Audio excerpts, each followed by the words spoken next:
10 pekerjaan yang diharamkan dalam Islam.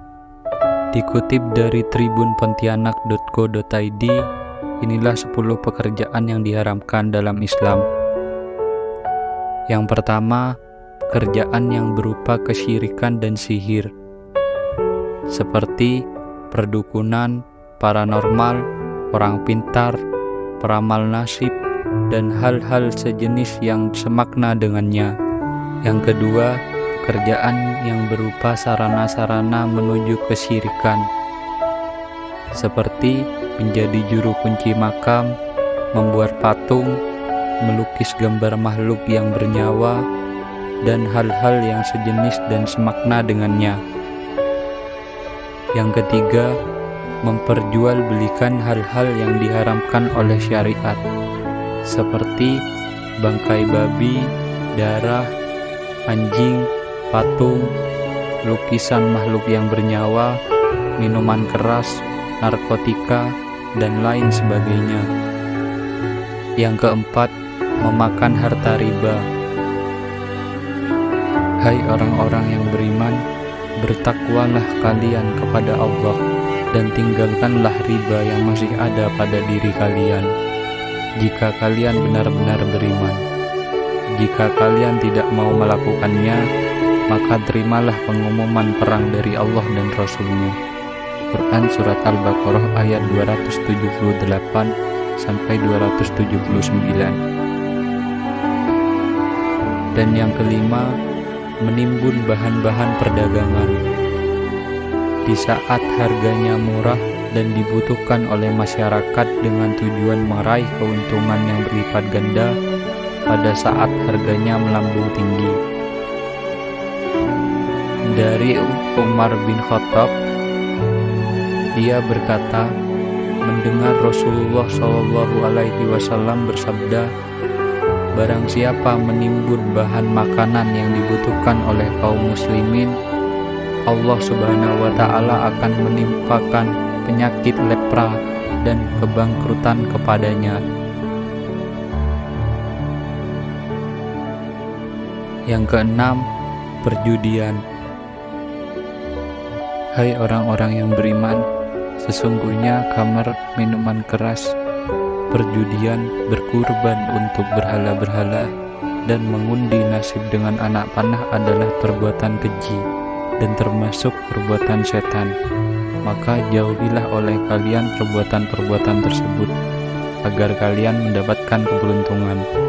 Sesungguhnya setan bermaksud menimbulkan permusuhan dan kebencian di antara kalian lantaran meminum khamar dan melakukan perjudian dan menghalang-halangi melalaikan kalian dari zikir kepada Allah dan dari sholat. Maka mengapa kalian tidak mau berhenti? Quran Surat Al-Maidah ayat 90-91. Yang ketujuh, memakan harta anak yatim secara zalim. Sesungguhnya orang-orang yang memakan harta anak yatim secara zalim, sebenarnya mereka itu menelan api sepenuh perutnya, dan mereka akan masuk ke dalam api yang menyala-nyala, neraka. Quran Surat An-Nisa ayat 10.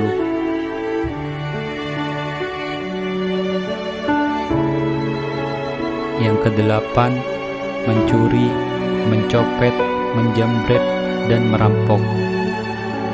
Pencuri laki-laki dan pencuri perempuan, maka potonglah pergelangan tangan-tangan mereka sebagai hukuman dari Allah atas kejahatan mereka. Quran Surat Al-Maidah ayat 38. Yang kesembilan, mengurangi timbangan dan takaran. Kecelakaan bagi orang-orang yang melakukan kecurangan dalam timbangan, yaitu kalau menakar milik orang lain untuk dirinya, ia meminta disempurnakan. Namun, apabila mereka menakar barang dagangan mereka untuk orang lain, ia merugikan orang lain dengan mengurangi takaran. Quran Surat Al-Mutaffifin. Dan yang terakhir, ayat korupsi dan penipuan terhadap rakyat. dari Ma'qil bin Yasar. Ia berkata, saya mendengar Nabi SAW telah bersabda, tidak ada seorang hamba pun yang diberi amanat oleh Allah untuk menjadi pemimpin sebuah masyarakat, lalu ia tidak memimpin mereka dengan ketulusan, kejujuran, kecuali ia tidak akan mendapatkan bau surga. Dalam lafal Muslim, kecuali Allah mengharamkan surga atasnya. Itulah 10 pekerjaan yang diharamkan Rasulullah. Hindari pekerjaan-pekerjaan tersebut dan lakukan 4 hal yang mendatangkan rezeki. Simak pembahasan lengkapnya di video ini. Wassalamualaikum warahmatullahi wabarakatuh.